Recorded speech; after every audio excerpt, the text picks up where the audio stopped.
ये आपका part 9 video इस चैप्टर का। पार्ट 9 वीडियो में क्वेश्चन नंबर 17 पे है और प्रश्नावली है आपका 5.3। कह रहा है कि एक स्कूल के विद्यार्थियों ने वायु प्रदूषण कम करने के लिए स्कूल के अंदर और बाहर पेड़ लगाने के बारे में सोचा। देखिए कितनी अच्छी बात है, वायु प्रदूषण को कम करने के लिए ये बच्चे स्कूल के अंदर और बाहर पेड़ लगाते हैं। यह निर्णय लिया गया कि प्रत्येक कक्षा का प्रत्येक अनुभाग अपनी कक्षा की संख्या के बराबर पेड़ लगाएगा। कहने का मतलब है कि हर एक कक्षा, मतलब जो भी कक्षा हुआ वो 1 का है तो उसमें जितने अनुभाग होंगे उसमें से प्रत्येक अनुभाग अपनी कक्षा के संख्या के बराबर पेड़ लगाएगा। यानी कि यहाँ दिया हुआ है कि कक्षा 1 का एक अनुभाग 1 पेड़ लगाएगा, है ना। कक्षा 2 का एक अनुभाग 2 पेड़ लगाएगा, कक्षा 3 का एक अनुभाग 3 पेड़ लगाएगा। देख रहे हैं ना, मतलब कि जिस कक्षा में होगा उस कक्षा का प्रत्येक अनुभाग वो अपनी कक्षा के संख्या के बराबर पेड़ लगा रहा है। इसी तरह अगर पूछे आपसे कि 10वीं कक्षा का एक अनुभाग कितना पेड़ लगाएगा तो 10 पेड़ लगाएगा। इसी तरह दिया हुआ है। और ऐसी कक्षा कहाँ तक है? 12 तक के लिए चलता रहेगा, मतलब कि कक्षा 12 तक है, 1 से लेके 12 तक है। प्रत्येक कक्षा में 3 अनुभाग है। हर एक कक्षा में कितने अनुभाग है? 3 सेक्शन है, हर एक कक्षा में 3 सेक्शन है। तो इस स्कूल के विद्यार्थियों द्वारा लगाए गए कुल पेड़ों की संख्या कितनी होगी ये आपको निकालनी है। तो यहाँ लिखेंगे कि प्रत्येक कक्षा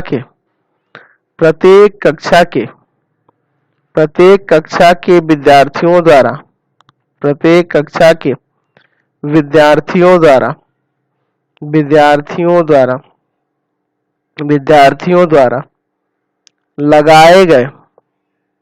लगाए गए पेड़ों की संख्या।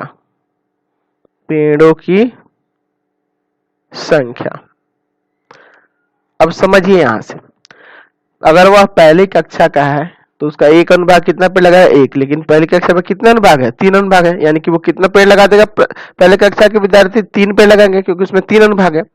कक्षा 2 का एक अनुभाग 2 पेड़ लगाता है और अनुभाग है 3, तो कितना हो जाएगा? 6 पेड़ हो जाएगा। कक्षा 3 का, है ना, एक अनुभाग 3 पेड़ लगाता है लेकिन उसमें कितने अनुभाग है? 3 अनुभाग है, तो 3 तिया 9 पेड़ हो जाएंगे। इसी तरह से कहां तक चलना है? 12वीं कक्षा तक, है ना। 12वीं कक्षा तक हमें, यानी कि ये n का मान हो जाएगा। 12वीं कक्षा तक चलना है आपको, ठीक है। यानी कि ये n का मान हो जाएगा, यानी 12 पदों तक। इसके जगह पे आप लिख सकते हैं 12 पदों तक, ऐसे भी लिख सकते हैं, ठीक है। समझ गए? 12 पदों तक। अब समझिए, यहाँ a का मान है 3 और d आप निकालना जानते हैं a2 माइनस a1, यानी कि हो जाएगा d बराबर 6 माइनस 3, यानी कि 3 आ जाएगा। और n का मान कितना है? 12। आपको SN निकालना है ना, है ना। SN कहने का मतलब क्या है कि स्कूल के विद्यार्थियों द्वारा लगाए गए कुल पेड़ों की संख्या। या लिख सकते हैं स्कूल के विद्यार्थियों द्वारा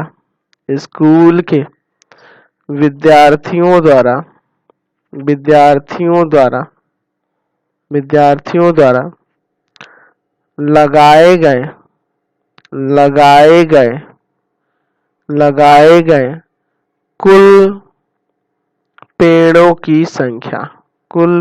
की संख्या आपको निकालनी है। यानी कि यहाँ से आपको SN का मान निकालना है। तो SN बराबर होता है n/2, 2a plus n minus 1 into D.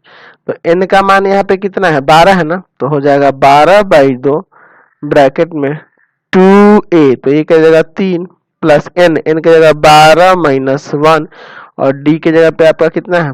3 है। चलिए यह कट जाएगा 6 बार में ना, बाहर आ गया 6, अंदर देखिए 3 दूना 6 प्लस यहाँ देखिए ये घटेगा 11 तो कितना हो जाएगा? 33 हो जाएगा। और 33 में 6 जोड़ दीजिए तो यहाँ से आ जाएगा आपका 39, और 39 में 6 से गुना कर देंगे तो यहाँ से आ जाएगा कितना? 234, यानी कुल पेड़ों की संख्या आ गया 234। चलिए अगला क्वेश्चन देखते हैं। 18 नंबर कह रहा है केंद्र A से प्रारंभ करते हुए, देखिए केंद्र A से प्रारंभ करते हुए बारी बारी से केंद्रों A और B को लेते हुए, केंद्रों A को लेना है फिर B को लेना है, अच्छा, लेते हुए त्रिज्याओं 0.5 सेंटीमीटर, है ना, 1 सेंटीमीटर, 1.5, 2 सेंटीमीटर वाले उत्तरोत्तर अर्धवृत्तों को खींचकर एक सर्पिल बनाया गया है। देखिए एक बार केंद्र ए को लेना है तो ये L1 वाला सर्पिल बन जाएगा, अर्धवृत्त बन गया, देखिए है ना, L1 अर्धवृत्त बना है। फिर बी केंद्र को लेना है तो ये L2 अर्धवृत्त बना है। फिर उसके बाद फिर ए केंद्र को लेना है तो L3 बना है। फिर बी केंद्र को लेना है तो ये L4 बना है। देख रहा है ना, वही कह रहा है कि ए और बी को बारी बारी से केंद्र लेकर ऐसे ये अर्धवृत्त बने हुए हैं और ये एक सर्पिल बन गया है ना, ऐसे ऐसे करके ये सर्पिल कहेंगे ना इसको, स्पाइरल, स्पाइरल फिगर बना हुआ है जैसे आकृति में दर्शाया गया। यहाँ पे 13 क्रमागत अर्धवृत्त से बने इस सर्पिल का कुल लंबाई ज्ञात कीजिए। यानी कि ऐसे कितने हैं, 13 अर्धवृत्त है। कितने अर्धवृत्त है, 13 अर्धवृत्त है, इनकी कुल लंबाई। यानी कि अगर हम लोग इसका जो है ये L1, L2, L3, L4 ये टोटल को जोड़ ले, है ना, L13 तक, तो इसकी कुल लंबाई आ जाएगी। कहने का मतलब ये अर्धवृत्त का ये क्या कहलाएगा, परिधि कहलाएगा, अर्धवृत्त की परिधि कहलाएगी, ये भी अर्धवृत्त की परिधि कहलाएगी। तो यहाँ त्रिज्याएं दी हुई हैं तो लिखेंगे कि माना अर्धवृत्तों की त्रिज्याएं, अर्धवृत्तों की त्रिज्याएं, अर्धवृत्तों की त्रिज्याएं R1, R2, R3 dot dot dot कहां तक, R13 है। ठीक है, त्रिज्याएं क्रमशः जोड़ देते हैं इसमें, क्रमशः मतलब लाइन से ही दिया है, R1, R2, R3, R13 तक है। यानी कहने का मतलब है कि R1 का मान है यहाँ 0.5, R2 का मान है यहाँ पे 1 सेंटीमीटर, अच्छा R3 का मान है 1.5 सेंटीमीटर, ऐसे ही आगे दिया हुआ है। फिर R4, R5 ऐसे ही करके आगे बढ़ रहा है। ठीक है ना, R4 का मान है 2, रहने दीजिए काफी है। चलिए अब इसके बाद देखिए हमें इसकी टोटल कुल लंबाई निकालनी है ना, यहाँ लिख सकते हैं इस तरह से कि सर्पिल की कुल लंबाई,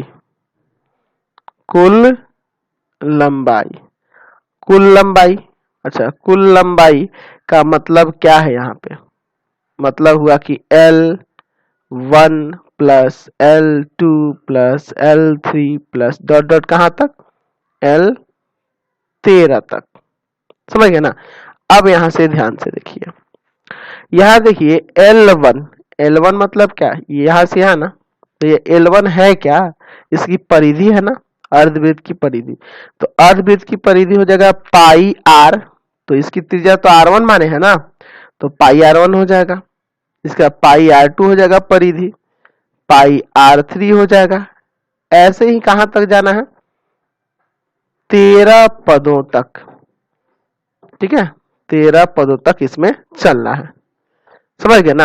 यानी कि यहाँ पे 13 पदों की जगह पे वहां ऐसे भी लिख सकते हैं, सॉरी वहां पे ऐसे भी लिख सकते हैं पाई R13।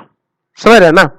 अब देखिए यहाँ सब में से पाई कॉमन है क्या, तो पाई को यहाँ बाहर निकाल सकते हैं, तो बच जाएगा R1 प्लस R2 प्लस में R3, है ना, और प्लस डॉट डॉट डॉट कहां तक, R13 तक। समझ गए ना। चलिए अब यहाँ तो आपकी त्रिज्याएं दी हुई हैं, तो पाई बाहर रहने दीजिए, त्रिज्याएं क्या क्या दी हुई हैं, 0.5, फिर से 1, फिर उसके बाद 1.5, ऐसे कहां तक गया है, 13 तक ना, 13 पदों तक। ठीक है, ये सब किस में है, सेंटीमीटर में है। चलिए आगे सॉल्व करते हैं, इसको हम लोग यहाँ अलग से समझते हैं।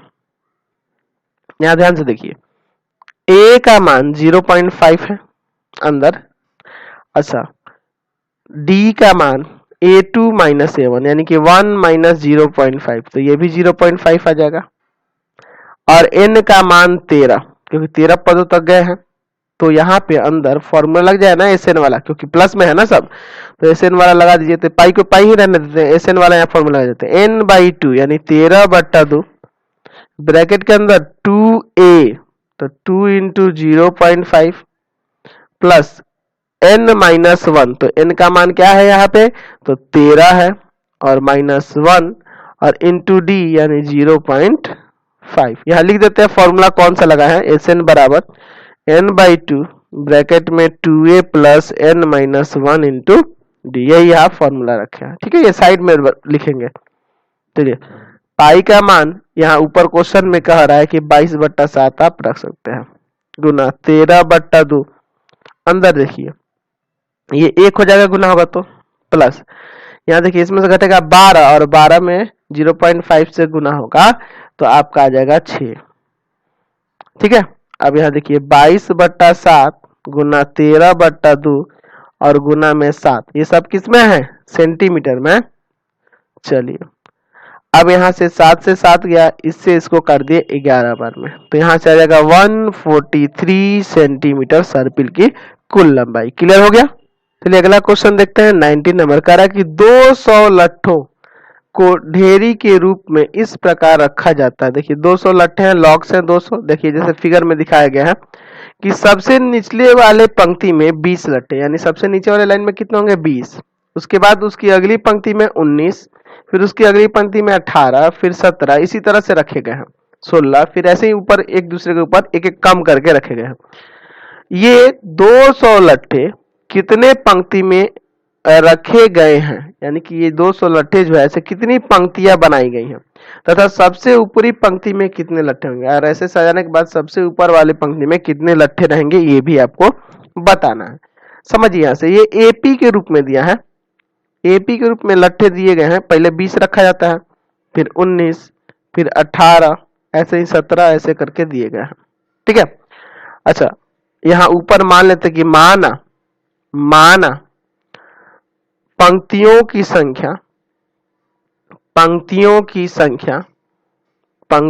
संख्या बराबर में n, बराबर हम क्या मान लिए? n, मतलब कि ऐसे कितने पंक्ति बने हैं? n पंक्ति बने हैं। तो यहाँ 20, 19, 18 कहां तक? n पदों तक, n पदों तक। अच्छा, 200 टोटल लट्ठे हैं, यानी कि कुल लट्ठों की संख्या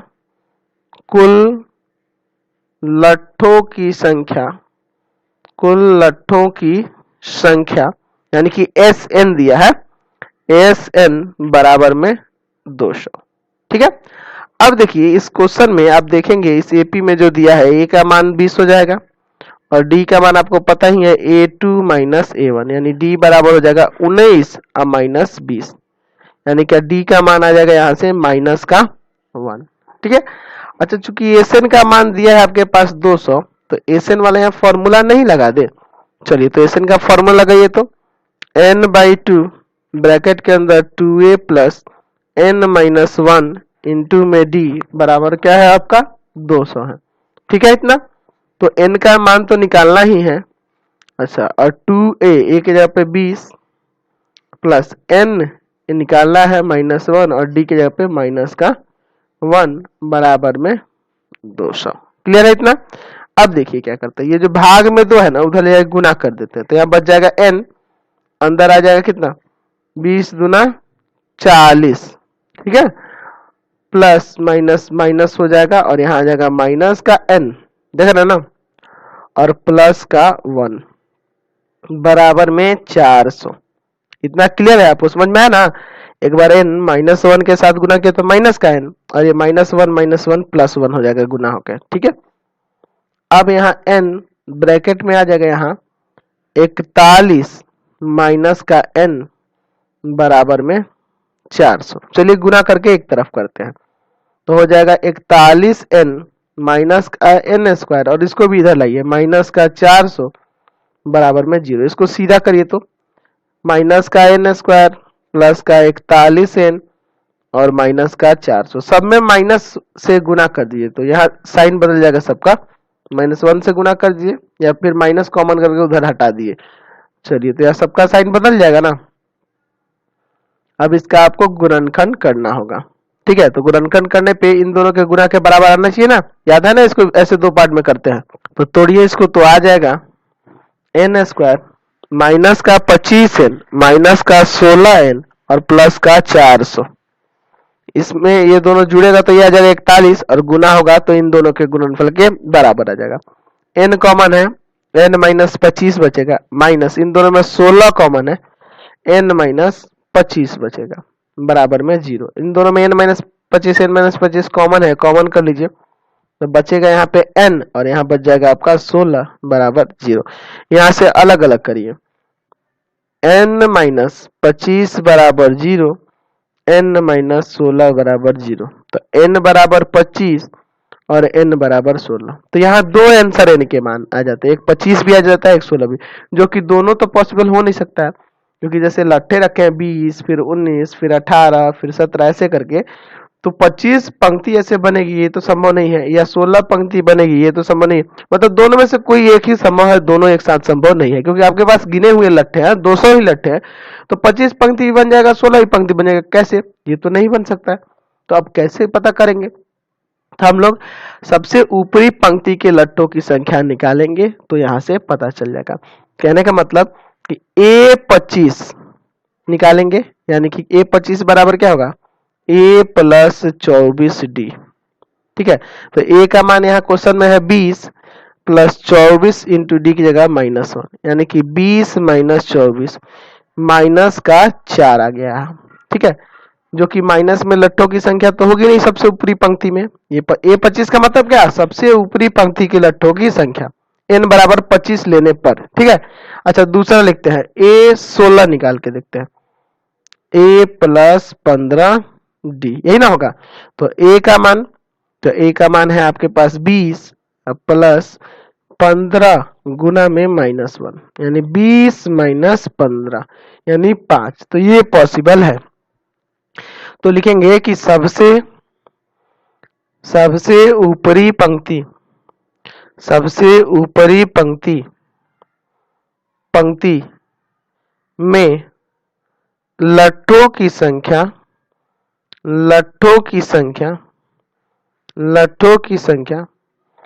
धनात्मक होगी ना, धनात्मक होनी चाहिए, धनात्मक होनी चाहिए।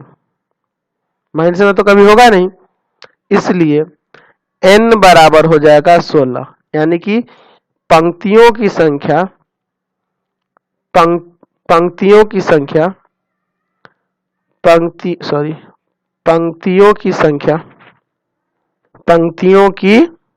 संख्या बराबर में हो जाएगा आपका 16 ही पंक्ति होंगे।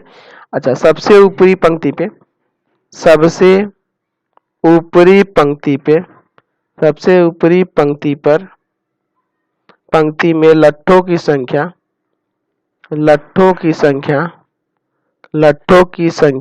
बराबर कितना आ गया है? 5। समझ गए ना? तो ये आपका क्वेश्चन बन गया, समझ गए? चलिए क्वेश्चन नंबर 20 देखिए, कह रहा है कि एक आलू का दौड़ हो रहा है, उसमें क्या हो रहा है कि प्रारंभिक स्थान पर एक बाल्टी रखी हुई है, देखिए बाल्टी रखी हुई है जो पहले आलू से 5 मीटर की दूरी है। यहाँ पहला आलू है, ठीक है, ये कितना दूरी पर है? यहाँ से 5 मीटर दूरी पर है, तथा अन्य आलू को एक ही सीधी रेखा पर परस्पर 3 मीटर की दूरी पर रखा गया है। देखिए इसके बाद अगला आलू 3 मीटर दूरी पर, फिर उसका अगला आलू 3 मीटर, फिर अगला आलू 3 मीटर, ऐसे ही 3-3 मीटर पे आलू को रखा गया है। ठीक है, और इस रेखा पर कितने आलू है? 10 आलू रखे गए हैं। टोटल कितने हैं? 10 आलू रखे गए हैं। प्रत्येक प्रतियोगी बाल्टी से चलना प्रारंभ करता है, यहां से इसको चलना है। ठीक है, अब नियम समझ लीजिए, खेल का क्या नियम है कि बाल्टी से चलना प्रारंभ करना है और निकटतम आलू को उठाती है। अच्छा, निकटतम आलू को उठाती है, प्रतियोगी क्या करेगी? निकटतम आलू इसको उठाना है, उसे लेकर वापस बाल्टी में दौड़कर बाल्टी में डालती है। अच्छा, वापस आकर दौड़कर बाल्टी में डालती है, मतलब यहां से आकर फिर बाल्टी में डालेगी और फिर यहाँ दूसरा आलू उठाने के लिए वापस दौड़ती है और उसे उठाकर वापस बाल्टी में डालती है, और वह ऐसे तब तक करती रहती है जब तक सभी आलू बाल्टी में ना आ जाए। कहना मतलब ये है कि प्रत्येक प्रतियोगी क्या करना है? बाल्टी से दौड़ना शुरू करना है, एक आलू को उठाना है, वापस रखना है, फिर दौड़ के जाना है, दूसरे आलू को उठाना है, फिर वापस रखना है, फिर यहाँ से बाल्टी से दौड़ के जाना है प्रत्येक, फिर अगले आलू को उठाना है, फिर वापस आना है, बाल्टी में रखना है ना? एक एक करके सभी आलू को उठाकर और बाल्टी में रखना है। ऐसे टोटल कितने आलू है? 10 आलू दिए हैं। तो यहां लिखेंगे कि प्रत्येक प्रतियोगी द्वारा प्रत्येक आलू को उठाकर उठाकर बाल्टी में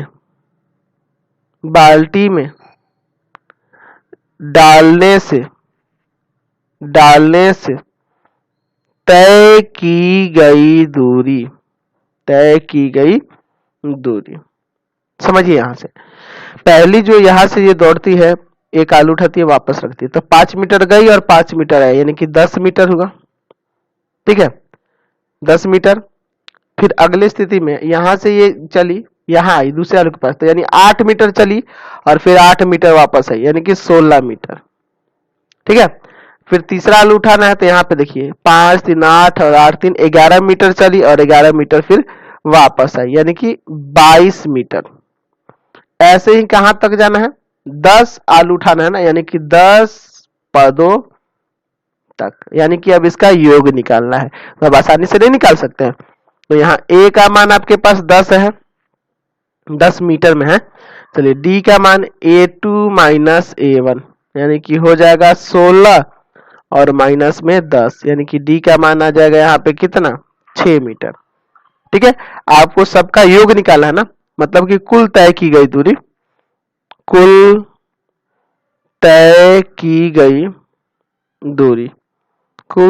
की गई दूरी यानी कि एस एन निकालना है। एन का मान यहाँ दिया है कि 10 है। ठीक है, तो एस एन निकालना है, तो होगा n/2 ब्रैकेट में 2a plus n minus 1 into D. ठीक है, तो n/2 यानी कि 10/2 ब्रैकेट में 2a, तो a के जगह पे कितना है, 10 है, प्लस n माइनस 1, तो n के जगह पे 10 माइनस 1 और d के जगह पे कितना है आपका 6 है। ये सब किस में है, मीटर में है। क्लियर है इतना? तो ये बाहर वाला तो कट जाएगा ना, कितना बार में, 5 बार में। आगे सॉल्व करते हैं, तो यहाँ हो जाएगा 5 ब्रैकेट के अंदर आएगा 10 दूना 20 और प्लस, यहाँ देखिए घटेगा तो 9 है ना, तो 6 9 कितना आ जाएगा, 54 ना, 6 9 54 आ जाएगा। और फिर अब हो गया 5 गुना, इन दोनों को जोड़ देंगे कितना आ जाएगा, 74 मीटर। चलिए इसमें इससे गुना कर दिए, 370 मीटर आ जाएगा कुल तय की गई दूरी। तो अगला एक्सरसाइज हम लोग शुरू करते हैं। ये ऐच्छिक प्रश्नावली है 5.4। कह रहा है कि एक एपी जो दिया गया है, यहाँ एपी आपके पास दिया हुआ है, क्या दिया है एपी में, तो एपी में दिया है आपके पास 121, 117, 113, इसी तरह से पद दिए गए। तो कह रहा है कौन सा पद सबसे पहला ऋणात्मक पद होगा, कौन सा पद सबसे पहला ऋणात्मक पद होगा। तो लिख लेंगे कि माना एनवा पद है ना, एनवा पद सबसे पहला ऋणात्मक पद होगा, सबसे पहला ऋणात्मक पद होगा। ठीक है, अब देखिए एनवा पद सबसे ऋणात्मक पद होगा। अच्छा, इस एपी में देख रहे हैं ए का मान 121 है, डी का मान a2 और माइनस a1, यानी कि डी का मान आ जाएगा 117 है ना, माइनस 121, कितना आ जाएगा डी का मान, माइनस का 4 आ जाएगा, है कि नहीं। अच्छा, हम लोग मान लिए कि सबसे पहला ऋणात्मक तो कौन सा होगा, एनवा होगा, एनवा। तो हम अच्छा एन का मान, यहाँ एन का मान 0 से छोटा होगा, ऋणात्मक पद है तो 0 से छोटा होगा ना, एन का मान क्या होगा, लेस देन 0 होगा। तो चलिए अब एन का यहाँ फॉर्मूला लगा देते हैं, a plus n minus 1 into d is less than 0। A का मान है 121 प्लस एन का मान तो आपको निकालना है -1 और डी की जगह पे कितना है, तो -4 है, इज लेस देन 0। देखिए इसको उधर भेजते हैं, तो हो जाएगा n-1 इंटू में -4 इज लेस देन -121, है ना। ये प्लस का है, इधर आके माइनस का हो गया। अब देखिए यहाँ से एक अलग ही तरह का कुछ दिया हुआ है, यहाँ देखिए कुछ समझना है आपको। ठीक है, यहाँ क्या समझना है अभी समझिए। जैसे मान लीजिए आपको पता है कि एक जो है ना छोटा है 3 से, एक जो है छोटा है 3 से। अगर हम कहें कि हम दोनों तरफ माइनस लगा देते हैं, तो क्या आप कहिएगा कि एक -1 छोटा है -3 से, नहीं, ये पलट जाएगा, है ना, ये साइन पलट जाएगा। समझ गए ना बात को, ये साइन पलट जा रहा है। देखिए यहाँ देख रहे हैं एक छोटा है 3 से, लेकिन -1 बड़ा है -3 से। तो माइनस अगर दोनों तरफ हो, तो अगर दोनों तरफ से माइनस हटाइएगा तो असमिका का चिन्ह पलट देना होता है। समझ गए ना, असमिका का चिन्ह, ये असमिका कहते हैं। Greater less than equal to, ये जो होते हैं ये असमिका के चिन्ह होते हैं। 4 तरह के असमिका के चिन्ह होते हैं, है ना। ये चारों सिंबल ये हैं कुछ इस तरह से। तो अगर इन चारों सिंबल्स में से कोई भी एक रहेगा, ठीक है, तो अगर दोनों तरफ माइनस लगा हो तो उसको चिन्ह को घुमा देंगे, पलट दिया जाता है। आप सिंपल सी उदाहरण से आप समझ ही रहे हैं, यहाँ से समझ में आ गया ना। तो यही यहाँ भी वही कंडीशन है, दोनों तरफ माइनस है तो इस माइनस को हटाएंगे ना, तो आप ऐसे लिखेंगे -n-1,